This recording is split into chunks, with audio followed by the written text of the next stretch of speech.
We look at people that are super talented and we think, well, they're just more gifted than us. The truth is, most likely somewhere in their life, He's a visionary force. He was at the forefront of empowering top performers across diverse fields to transcend their limitations. And his transformative insights encompassed in his Wall Street Journal best-selling book, Flip the Switch. I was studying business the whole time I was a basketball coach, which was not normal for most coaches. I find the best salespeople in the world are extremely competitive. You look at it, Taylor Swift, even when she didn't win a Grammy, instead of her whining, she just said, I need to write a better album. She actually converted not winning to prey drive. Like the prey drive could be activated because you're slighted by something. It could be a chip on your shoulder because you were bullied as a kid. It could just be, man, you want to win. There's a competitiveness in you. What took you from, coach, I'm new in this field, to like, I'm up here, like I'm at the top? What was that one thing that took you there? I think 2018. All right, Jeremy Miner, welcome to another episode of Closers Are Losers. Now, I have a guest here today. When I bring guests on the show, over the last year and a half or so, I've gotten far pickier on who I actually interview because I only want to bring someone on the show. I don't even care if they're a huge celebrity thing. None of that really matters to me. The most important thing I look for in a guest is, can they actually help you sell more, do more, become more in your life as a sales professional, sales leader, entrepreneur, business owner, coach, consultant, whatever you're doing. So today we've got one of those guests. Love this guy. Been following him for about a year and a half. Coach Micheal Burt. He's a visionary force behind the Greatness Factory. We're going to ask him some questions about this building somewhere in Tennessee, maybe in the backwoods. I'm trying to figure. I think it's in Nashville somewhere. We're going to talk about also the prey drive. Okay, so what does that actually mean, and how that can help? How can that actually help you? So we're going to talk about Coach Burt. Comes from coaching basketball. Okay, and he was at the forefront of empowering top performers across diverse fields to transcend their limitations. Now, we're going to talk a lot more about that. I know that sounds very corporate-y there, but there's a lot more to that he's going to help you with today. Now, we're going to talk about prey drive, propelling individuals to relentlessly pursue their aspirations. Like, how do you want to become someone or something, but like, what's holding you back from getting there? So he's going to help us with that. And then Coach Burt influence doesn't stop at motivational inspiration. It delves deep into the intricate art of crafting and optimizing business strategies for you. And his transformative, can't even pronounce today, insights encompassed in his Wall Street Journal best-selling book. I want you guys to go all buy this right now. Flip the Switch. Flip the Switch. Go buy that now. Have charted new pathways to success for many, many clients. So, all right, Coach Burt, welcome to the show. Thank you, man. Thanks for having me. Obviously, a big admirer of your work and enjoying getting to know you better. You are too kind. I met you here about a month ago here in Scottsdale, Arizona. It was awesome hanging out with you, getting to know who you were. Like I said, I've been following you for probably a year and a half, so seen a lot of your stuff on there. Well done. So I want to dive a little bit more into your background first. Maybe you come from coaching basketball, so I want to know. I always a lot of times our background kind of relates to what we're doing in life now in some way. So what happened? Where'd you come from? Well, I spent 13 years as a high school women's basketball coach, really 3 years as an assistant, and then 9 years, 9 years really building a championship program. It took me about 10 years to build a national championship program. That program would go on to win 7 of 9 state championships in the state of Tennessee. And I really became a specialist at what I call building competitive intelligence inside of people, inner engineering, body, mind, heart, and spirit. And now I wasn't using the term prey drive back in those days, but it was really activating a drive deep inside of a person to want to pursue something bigger. And so that was my special skill set, taking people, all walks of life, all socioeconomic backgrounds, inner engineering them to play at a very high level. It just happened to be in the context of sports in those days. But that's really where I got started, is building championship teams. So I want to talk about this because winning 7 of 9 state champions, like winning 7 state championships in 9 years. I mean, that's like a Bill Belichick or like a Nick Saban type of coach. So obviously there's some skill set behind that. So how did you, because I think this is important for everybody to understand if they're team building, if they're a sales leader or wanting to get into sales leadership or management or own the business or anything, is how did you get this team to like come together and play a team? Because I think like Tom Brady says it best, he's like, individual performers who only really like pay attention to their own performance, like they're never really going to be on winning teams like Tom Brady was. So how did you get them all to buy into this vision? Well, from 18 to 25, I was a deep disciple of Dr. Stephen Covey. Covey taught the whole person theory, 7 habits of highly effective people. What that instilled in me was a deep methodology of building people. Yeah. So I was teaching players in those days. This was 1999 to 08. Those days I was teaching the 7 habits of highly effective people to every player. I was teaching the 5 dysfunctions of teams. I was teaching principle-centered leadership. This was kind of unheard of in those days, to be teaching 14 to 18-year-olds. Yeah. And what happened is the more I built the individuals, the more they won, the more they produced.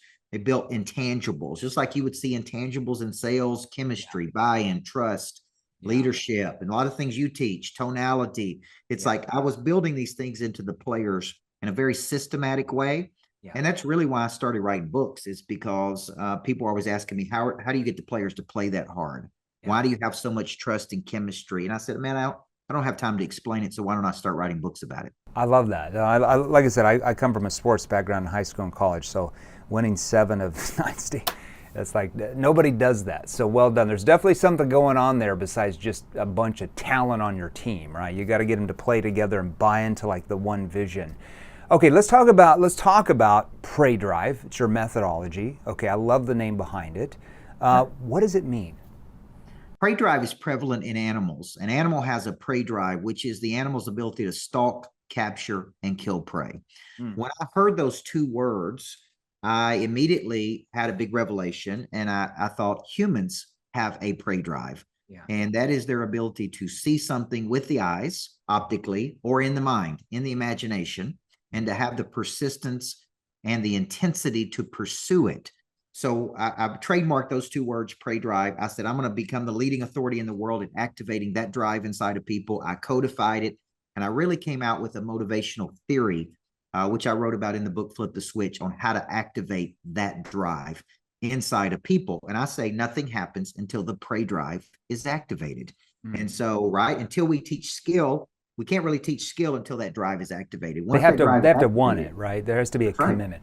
So how do you activate a prey drive? It's like some people, it's like they have a chip on their shoulder, maybe like a Tom Brady where he doesn't get drafted, so he's like pissed, so he's going to show everybody that they're wrong, and that's like his chip on it. Like what activates a prey drive? Well, I write about in the book that I think there are 5 activators, right? And there's more than this, but these are the 5 that I focused on. Fear is an activator of prey drive, specifically fear of losing.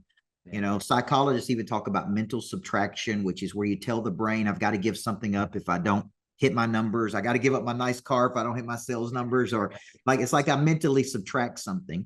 Competition is a natural activator of prey drive. Trophy to win, game to play, championship to win. Exposure is an activator of prey drive, right? Like think about being around big time people doing big time things. And there was a big takeaway when I had dinner with you that night. There was one big takeaway that I took away. There's a lot of things you said that were great, but there's one thing that stuck with me, and that's exposure. Yeah. So exposure is I see something and it expands me. Environment is an activator of prey drive, which is why I'm building, greatness factories. And embarrassment is an activator of prey drive, meaning it's like, man, I'm personally embarrassed. I should be playing at a higher level. Why am I playing down here when I should be up here? So these are 5 things I focused on as primary activators of the prey drive. Most people have 1 or 2 that are their primary, but could be activated by all 5. Is it something that just, like let's say Tom Brady, so he gets, maybe his prey drive is I'm not going to speak for him, but maybe part of his prey drive is activated when he was drafted last in the draft. Like, how does that, is every person just different? Is it based on their circumstances? Maybe they grew up as a child, or what would cause maybe somebody to have the fear of losing and exposure, that's their prey drive, compared to somebody being embarrassed in competition? Well, you take a guy like, let me use an example like Will Guidara, who wrote Unreasonable Hospitality. When he got into the hospitality business, his restaurant was named one of the top 50 restaurants in America. So he goes to this big award show and they're naming out all 50, and him and his partner, they win number 50. Oh, yeah. So he's sitting in the back of this thing, and it's like, out of the 50 restaurants that are here, you're number 50, right? And you're last. Instead of being excited, Yeah. that actually activated his prey drives. Like, man, I don't want to be number 50. I want to be number 1. Yeah. And so, when you think about it, Brady may have been slighted. Like, the prey drive could be activated because you're slighted by something. It could be a chip on your shoulder because you were bullied as a kid. It could be because nobody paid attention to you. It could just be, man, you want to win. There's a competitiveness in you. Yeah. So actually with me, fear can be an activator sometimes. Yeah. Competition can be a big activator. And actually embarrassment is one of my big activators. Like, man, I should be playing at a higher level. No, we should 100%. Be bigger. If you're like, if you're great at something and then nobody really knows it, you're like embarrassed that nobody knows it, right? So you need more exposure. It all comes around. I find the best salespeople in the world are extremely competitive, and they're almost embarrassed not to be great. Does that make sense? So it's not like they're just born with the right tonality skills, the right objection prevention skills, or the right questions to ask, but that competition and embarrassment drives them to learn those skills, like soak them up like a sponge, because they just want to acquire advanced skills all the time because they know it puts them ahead of everybody else. But it's like they're competitive. If you're not competitive, why would you even want to learn how to sell more if you just don't really care? You know what I mean? So there has to be that competitive nature there, I think, at least some. Well, it's like, when I was watching your talk one day about, how salespeople are not born, like they're not born with all of these things that you teach, right?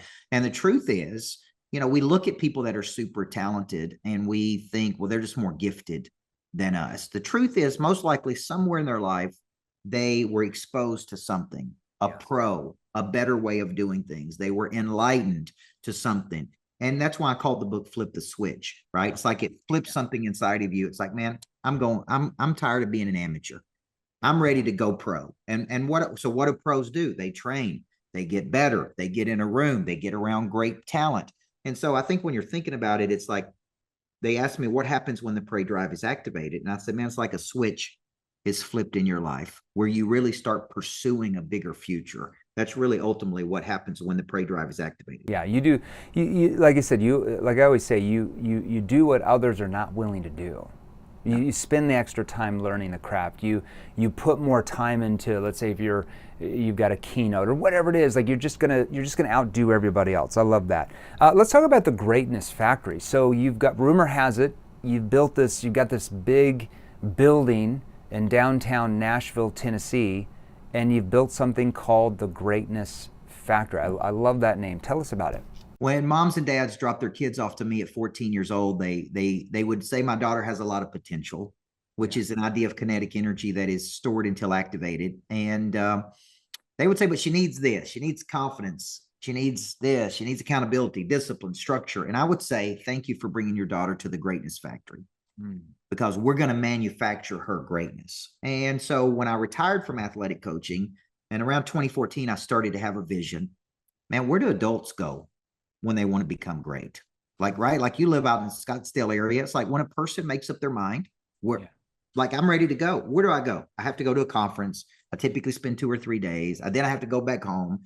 And I thought, what if I could build a place that when a person says, man, I'm ready, they could go. Now, this is morphed into a commercial real estate play. There's co-working, there's private offices, there's a 109-person state-of-the-art theater, there's podcast studios, and every member gets access to my coaching.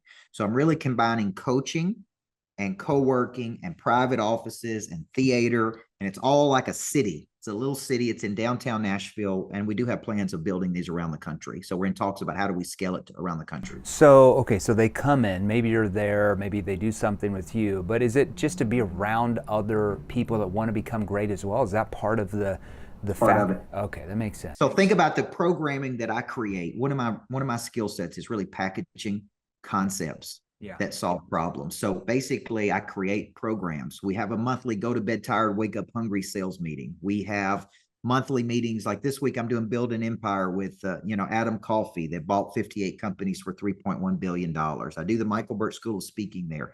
So people come together. There's a natural organic exchange for them. So there's members. They're really members. They pay a membership fee depending on what level of membership they have. They may get a private suite with that membership. They may get usage of the theater, that membership. They may get to use the podcast studio. And basically, it's like a community of people that go to one place to be great. Yeah, you are who you associate yourself with. We have all heard that, but you're taking it to like another level. I love that. Okay, so this question I had on my mind, I was going to actually ask you this at dinner when we met, but going from being a high school basketball coach to then starting your own thing, that is a big jump for most people. You have to have a completely different mindset. Okay, why did you do that? How did your prey drive? How did you flip the switch to go to that next level? I was studying business the whole time I was a basketball coach, which was not normal for most coaches. Like I was I was getting coached by some of the best people in the world. I had a real entrepreneurial desire. I was really going over to the business world and studying business and then bringing it back to athletics. And so around 30 years old, I started feeling like kind of a level 10 person stuck in a level 4 vehicle. Yeah. No matter how much I won, they couldn't pay me any more money. I was already on book number 4 at that time. I was already speaking. Companies were already offering me 6 figures to come in and train their people. And I'm like, man, I need a bigger play.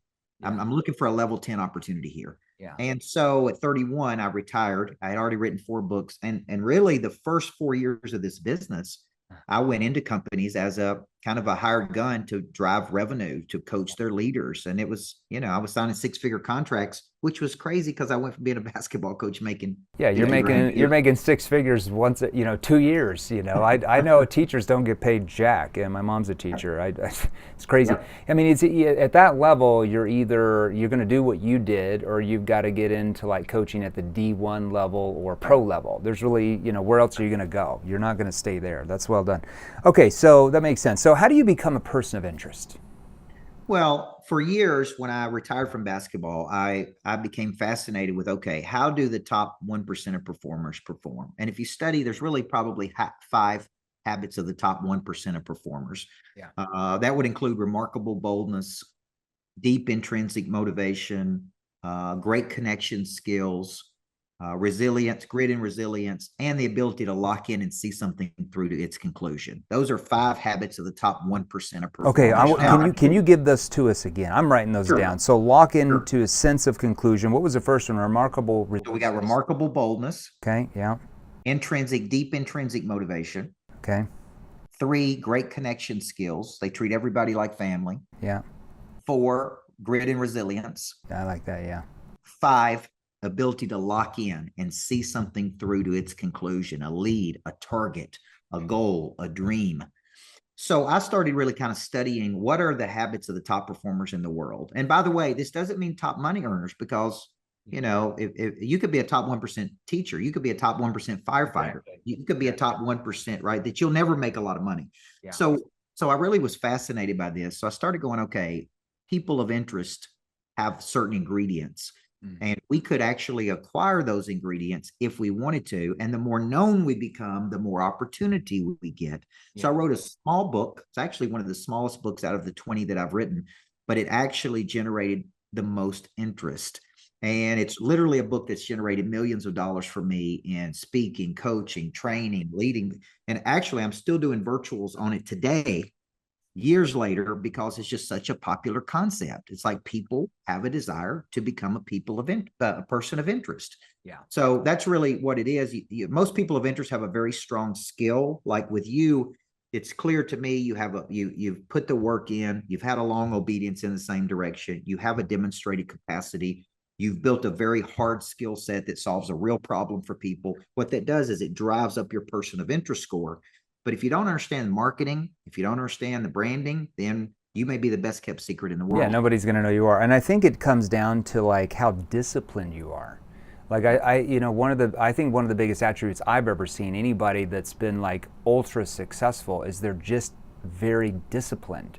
Yeah. They might go to bed late or early or whatever. Like those things, I don't see 100% like, oh, they wake up early so they're successful, or they wake up late so they're not successful.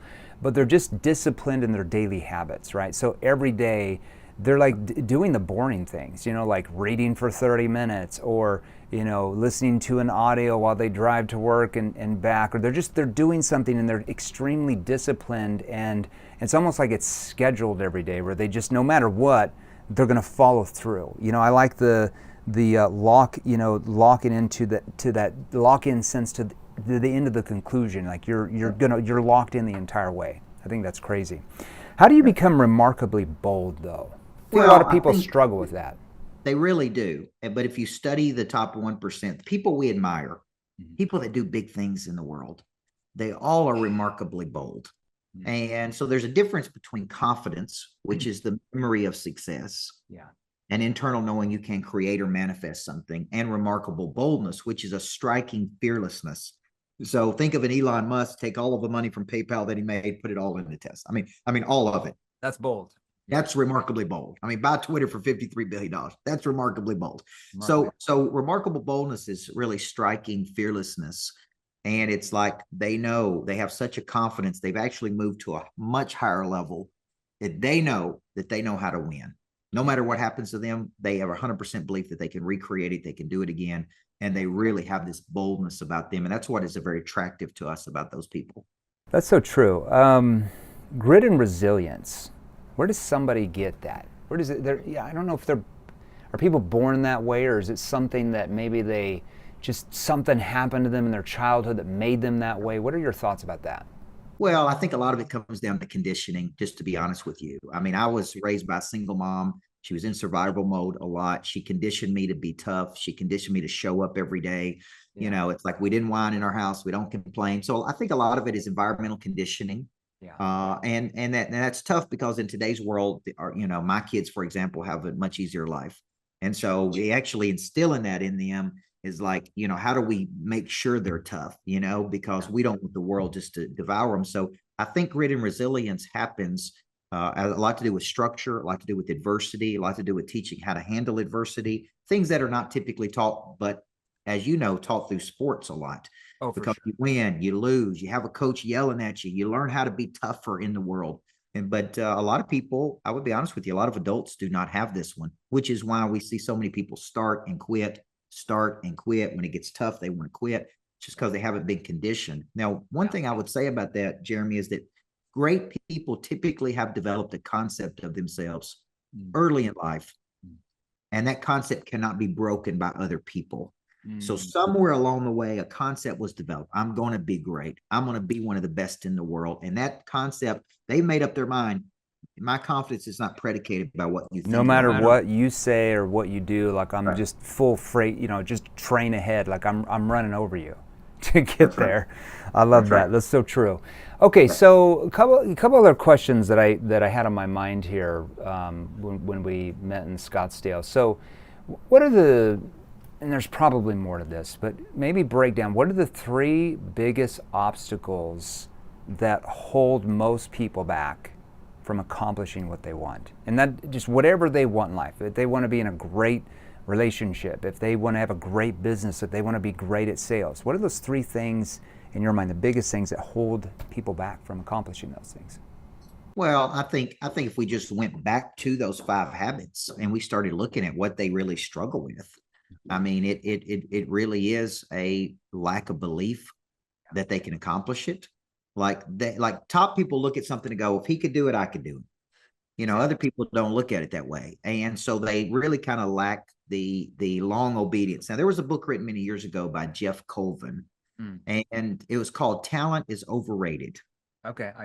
And the reason I love that book is because he makes this argument in the book that people are not born great. They actually just found their talents earlier in life and had a longer cycle of practice than other people. And Mozart was playing music at 2. Tiger Woods was on a golf course at 7 months old, right? You look at even like a Taylor Swift, she had a guitar in her hand at 4 and 5 years old. Venus and Serena Williams were playing tennis as kids. So it's like basically they chose a destiny. They spent a long cycle of time in that destiny. And that's really what made them great, not because they were more gifted or talented than other people. They just, yeah, they chose a path, and they just, no matter what, they just stuck to it, right? Like, I was watching that movie with Venus and Serena, and I haven't finished the whole thing, but I noticed, when they first started getting coached by the legendary coach, whatever his name was, it was only it was Venus getting coached, and Serena had to she couldn't get coached. I think she was a year or two younger, but she didn't make it, and she could have been pouting and crying and giving up, but it just drove her for even more success, Yeah. Well, and I think your response to that, I mean, even if you look at a Taylor Swift, even when she didn't win a whatever Grammy in that one year, I mean, my daughter, watches all of her stuff, and I'm watching that documentary, and instead of her whining, she just said, I need to write a better album. Yeah. She said, I need to get better. She didn't get mad. She actually converted not winning, the embarrassment of not winning, to pray drive, which is what big time people do. They learn to say, thank you, I owe you. Yeah, I love that. So instead of blaming somebody else or outside circumstances, you're just like, hey, what did I do wrong? I need to get better myself. I love that. Tell us about, I've watched you, I've watched some stuff online, public speaking, all that stuff. How did you, it's kind of off the subject, but how did you get into from coaching into public speaking? Where did you learn how to speak so well? It's crazy. When I was 15 years old, I actually had a speaking coach, and we had one guy that mentored people. He was a dentist that was wealthy in our small town. Every year he would pick one kid to mentor, and he would mentor that kid in how to write, how to speak. And for some reason, Jeremy, he chose me, and I was shocked that he chose me. Yeah. And I remember them coming to school one day and said, Dr. Deason wants to meet with you and work with you. Wow. And I'm like, what?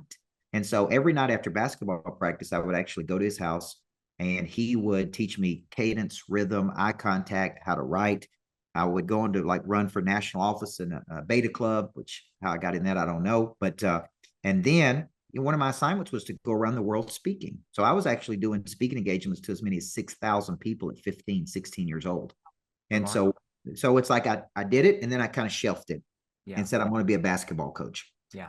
But it was always in me. And then when I started writing books, people would say, come speak to my group. Yeah. And the next thing you know, I was out speaking. And the next thing you know, people were saying, well, we want you to coach our people. And when they started offering me the amounts of money they were offering me to coach their people, it was a whole new world for me. I'm like, what? This is crazy. Like, you're going to pay me this much to coach your people? You do a couple of those a year. You just made four times your annual salary as a coach, man. So a big light bulb went off at 25 when I wrote the first book. And I would go out and speak, and people started coming up saying, we'd coach you, pay you to coach our people. And I said, well, what does that look like? And one woman said, we're going to pay you $144,000 to coach our people 1 week a month. And it was in the healthcare industry. Yeah. And I just remember going home and telling my mother, she thought it was a scam. She's like, what? Like, they're going to pay you that much money to coach for a week? And I said, yes. And so it kind of piqued my interest. I kind of shelved it. And then I thought, you know what? I'm going to be a college basketball coach. I have no desire to do this. Yeah. But the more I did it, the more I enjoyed it. Then I'd write another book. Then I enjoyed it more. And then by 31, I'm like, which way am I going? College basketball, over here to build a coaching business. And that was really, 15, 16 years ago. Interesting. So 15, 16 years, it takes a while to build a business, as successful as yours. What's your biggest thing? What took you from, coach, I'm new in this field, to I'm up here, I'm at the top? What was that one thing that took you there? I think 2018, when I spoke at 10X, that was a huge multiplier for me. I was relatively unknown during that period. And what that really did was open me up to an international audience. We signed more clients on in an hour than I had ever had. I was on a stage with the likes of the Milettes and the Russell Brunsons, and really just kind of opened me up to the world. And it really was that was a big life change for me. So that catapulted the coaching business to another level. And then obviously, Jeremy, what I'm seeing now with this Greatness Factory, if you see the number of influencers who have already come through the Greatness Factory, it's like people that I don't even know are come and call and say, hey, can I come up and see it? Can I do an event there? And it's like, I think it's another signal to the market that I'm serious. Yeah. No, you don't build a $7 million complex if you're not serious. Sure. And, so I think it's just one of those things. It's like, okay, this dude does what he says he's going to do. Yeah. And if he tells you he's going to do it, he does it. And I think that builds trust in the marketplace. Yeah, no, 100%. So, Coach, where can they, I know you've got a hard stop here coming up, so where can they find out more details about what you do? And maybe they own a company and they want to bring you in to, like, you know, coach and help with their culture or anything, right? Where can they find out about you? I would just go to coachburt.com, BURT.com. You can also see the Greatness Factory there on that website. And I'll obviously follow me on social. I've got podcasts under America's Coach, which we'll be having you on my show here pretty soon. Under that, I have a show called Person of Expansion, and I interview really people of interest. It's really a fascinating show. And I'd love to just meet people and see you out there in the world, man. Just go to coachburt.com and you can see everything, everywhere I'll be in the country, all those things. Perfect. And then I'm assuming they can buy your book at Amazon, Barnes & Noble, those type of places. Make sure you go buy his book, Flip the Switch. If you're a company looking to bring somebody in to motivate your group to like levels they might not have thought they could get, really help them communicate and come together culture, Coach Burt is your man. Coach, thanks for being on here, everybody. We love you. We will see you soon. Well done.